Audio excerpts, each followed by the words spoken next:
raqamli trenajyor ishlab chiqdik. Mana videomizda ko'rishingiz mumkin. Biz ilmiy markaz tomonidan ishlab chiqilgan. Bugungi kungacha, ya'ni ushbu trenajyorimiz bizani ta'lim sohasidagi bakalavriat talabalariga, magistratura talabalariga qiyin sharoitlarda real ish jarayonini amalga oshirmasdan turib raqamli ishlash imkonini yaratadi. Texnik shartlar asosida ushbu trenajyor nafaqat transport, deyarli barcha sohalarda texnik shart ishlab chiqiladi va shunga asosan bu bizning milliy mahsulot hisoblanadi. Bugungi kungacha ko'pchilik ta'lim tashkilotlari ushbu turdagi trenajyorni chet eldan import qilinardi.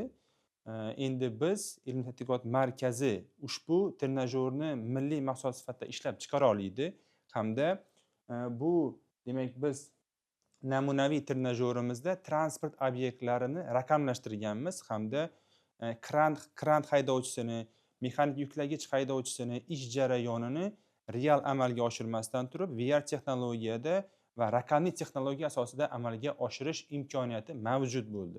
Hamda bu trenajyorimiz, yana aytyapmiz, faqat transport sohasi emas. Demak, tadbirkorlarga yoki aytaylik boshqa sohadan texnik shart asosida aynan qanday ish jarayonini amalga oshirish kerak yoki tog' konidagi kran ishini amalga oshirish kerakmi, ish jarayonini yoki elektromonteur ishinimi, turli sohalarda demak shartnoma tuziladi hamda bunda texnik shartlar asosida to'liq yozib beriladi. Hamda ushbu trenajyor real aytaylik ish jarayonini uni o'rgatish bor, malaka oshirishi bor. Ushbu jarayonni real amalga oshirmasdan raqamli ko'rinishida bajarish va uni o'rganish, kamchiliklarni aniqlashga ilmiy asoslangan trenajyor ishlab chiqish imkoniyati mavjud va bu universitetimizda tadqiqot markazida amalga oshirish mumkin. Biz shuni qila olamiz. Ikkinchi taraf bo'lib ta'lim tashkiloti chiqadimi yoki vazirlik chiqsa, aytaylik bir texnikumlar bor-da bizada. Aynan kasb o'rgatadigan texnikumlarimiz bor. Aytaylik biza boya logist bor dedik, logistika sohasida ishlaydigan, aynan transport logistikasida ko'pchilik elektromontorlarimiz bor, vagonniklarimiz bor, aytganingizdek avtomobil transporti bor. Shu sohalarni ikkinchi taraf bo'lib chiqadigan bo'lsa, biz shuni qilib bera olamizda.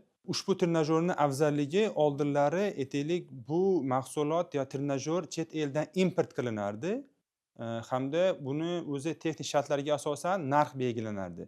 Bu biz hisob-kitob qilib ko'rdik. Endi texnik shartlarga asosan import qilinadigan mahsulotlardan kamida 2 barabardan arzonga tushadi. Hamda ikkinchi talabda ko'pchilik demak import qilayotgan mahsulot bizda import qilinadi hamda unga muddat beriladi.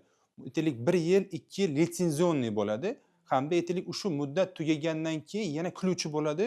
Buni yana muddatini uzaytirish uchun ushbu demak import qilgan kompaniyaga aloqaga chiqib, yana buni cho'zdirishga, yana xarajat chiqishiga olib keladi. Bunda esa biz demak tahlil qilayotganda ushbu milliy mahsulot dasturchilar ishlab chiqadi hamda kuch berilgan yangilash tekin bo'ladi.